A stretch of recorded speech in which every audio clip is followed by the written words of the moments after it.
बिस्मिल्लाहिर्रहमानिर्रहीम अस्सलाम वालेकुम and a very good morning to all of you dear student. मैं अमजद अली तोहा कतर से, और आज हम बड़ा इम्पोर्टेंट टॉपिक डिस्कस करने जा रहे हैं chapter 3 chemical bonding FPISC 11 grade book का, और वो है MOT theory.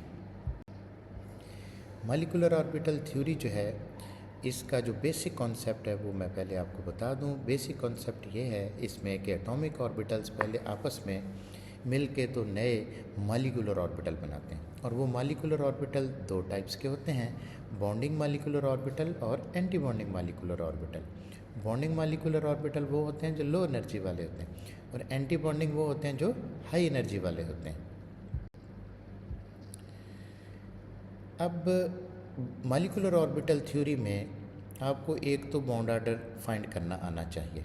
Bond order find करना कोई मुश्किल नहीं है। उसमें हमेशा जब आप MOT डायग्राम बना लेते हैं तो MOT डायग्राम बनाने के बाद आपको ये करना है कि काउंट करने number of electron present in bonding molecular orbital, और फिर number of electron present in anti bonding molecular orbital.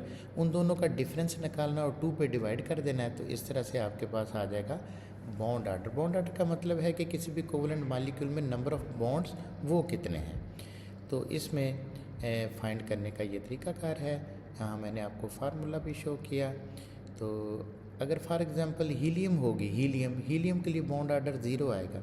Hydrogen होगी, हाइड्रोजन के लिए बॉन्ड ऑर्डर जो है वो 1 आएगा। अब हम चलते हैं इसकी एप्लीकेशन की तरफ, क्योंकि सबसे इम्पोर्टेंट तो यही है। क्वेश्चन जो बोर्ड के एग्ज़ाम में आ सकते हैं वो इस तरह से आ सकते हैं कि आप शेप या ज्योमेट्री मॉलिक्यूल की एक्सप्लेन करें with the help of molecular orbital theory. Molecular orbital theory में अगर सिंपल मॉलिक्यूल, जिनको हम डाई एटॉमिक मॉलिक्यूल कह सकते हैं, सिर्फ 2 एटम जिनमें मौजूद हों, तो यहाँ सिर्फ उनकी बात करने लगे हैं। और उनमें जो सबसे सिंपलेस्ट मॉलिक्यूल है जैसे H2 की फार्मेशन जब आपने एक्सप्लेन करनी है तो हमेशा 3 पॉइंट लाजम आपने ज़हन में रखने हैं। एक तो सबसे पहले आपको MOT डायग्राम बनानी आनी चाहिए, जो मैंने यहाँ शो कर दी है। MOT डायग्राम बनाते हुए अपने माइंड में रखना है कि एरो ज़रूर लगाना है जो एनर्जी को शो करे, और पूरी को लेबल करना है। उसके बाद आपको बॉन्ड ऑर्डर फाइंड करना है। बॉन्ड ऑर्डर फाइंड करने के बाद फिर उसका मैग्नेटिक बिहेवियर भी बताना है कि ये पैरामैग्नेटिक इन नेचर है, ये डायमैग्नेटिक इन नेचर है, और हाइड्रोजन जैसे ये डायमैग्नेटिक इन नेचर है। हर वो मॉलिक्यूल जिसमें कोई अनपेयर्ड इलेक्ट्रॉन नहीं होगा मॉलिक्यूलर ऑर्बिटल के अंदर, तो वो हो जाएगी डायमैग्नेटिक, और अगर अनपेयर्ड इलेक्ट्रॉन होंगे तो वो हो जाएंगे पैरामैग्नेटिक। अब इसी तरह से जैसे हमने हाइड्रोजन की बात की, तो अब हीलियम की बात करते हैं। हीलियम का हाइपोथेटिकल मॉलिक्यूल अगर He2 हो तो हम उसको डिस्कस करते हैं। मिसाल के तौर पर अगर ये He2 हो तो उसकी MOT डायग्राम बनाएं तो इस तरह से बनेगी। अब इसका बॉन्ड ऑर्डर निकालें तो वो 2 - 2 वो 0 आ रहा है बॉन्ड ऑर्डर, तो वो ये शो कर रहा है कि ये मॉलिक्यूल He2 एग्जिस्ट ही नहीं करेगा, अनस्टेबल मॉलिक्यूल है, क्योंकि ये नोबल गैस है, तो लिहाजा इसका बॉन्ड ऑर्डर 0 होगा। अब उससे बड़ा मॉलिक्यूल है जैसे नाइट्रोजन, तो ये बोर्ड के एग्ज़ाम के हवाले से इम्पोर्टेंट है। नाइट्रोजन की मॉलिक्यूलर डायग्राम आपको आ सकती है एक्सप्लेन करने के लिए।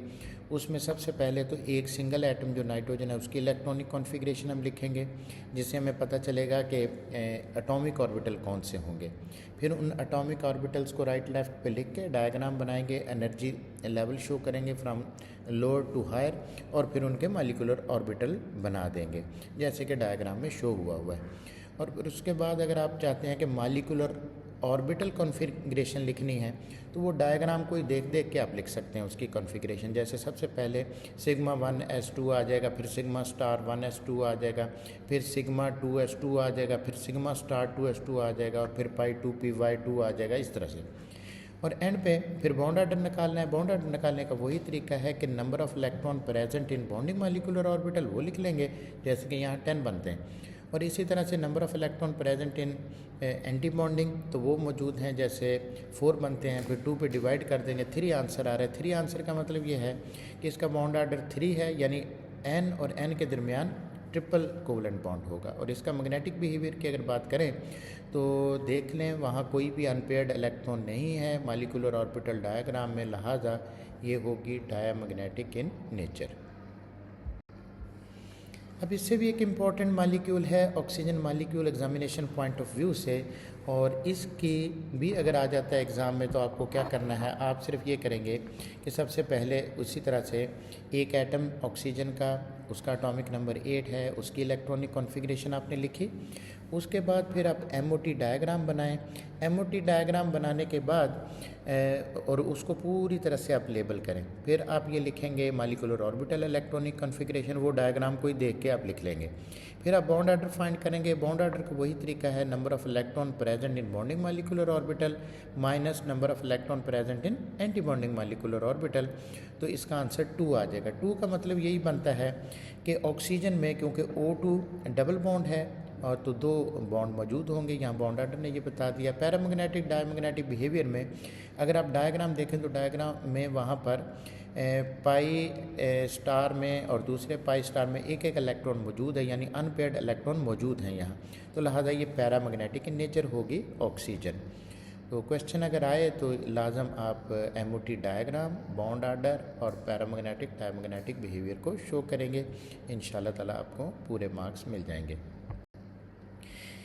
एक और एग्जांपल की बात कर लेते हैं और वो है F2।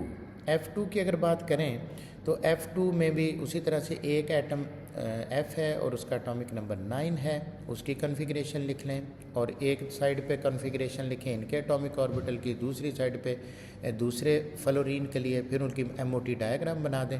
एमओटी डायग्राम बनाने के बाद उसी को देखते हुए फिर आप मॉलिक्यूलर ऑर्बिटल कॉन्फ़िगरेशन लिख सकते हैं कि जैसे पहले आएगा सिग्मा 1s2, फिर सिग्मा स्टार 1s2, फिर सिग्मा 2s2, फिर सिग्मा स्टार 2s2, इस तरह से।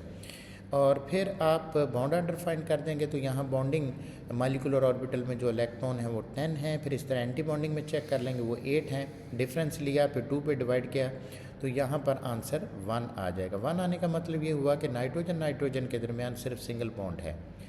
और अगर मैग्नेटिक बिहेवियर की बात करें तो यहाँ क्योंकि कोई भी अनपेयर्ड इलेक्ट्रॉन नहीं बचा हुआ तो it means that it is diamagnetic in behaviour not paramagnetic in behaviour. थोड़ी माजरत, मैं जल्दी इसलिए पढ़ता हूँ कि वीडियो की लेंथ ना ज़्यादा हो। बाकी इंशाल्लाह ताला नेक्स्ट, और यहाँ पर मेरा मैसेज आपके लिए यही है कि हमेशा think positive and be positive. Be positive रहेंगे, you will remain happy. It is the happiness, key of happiness. So take care of you and take care of the people around you, especially your parents, and keep watching and subscribe my channel Amjad Ali 1522. Okay, Allah Hafiz.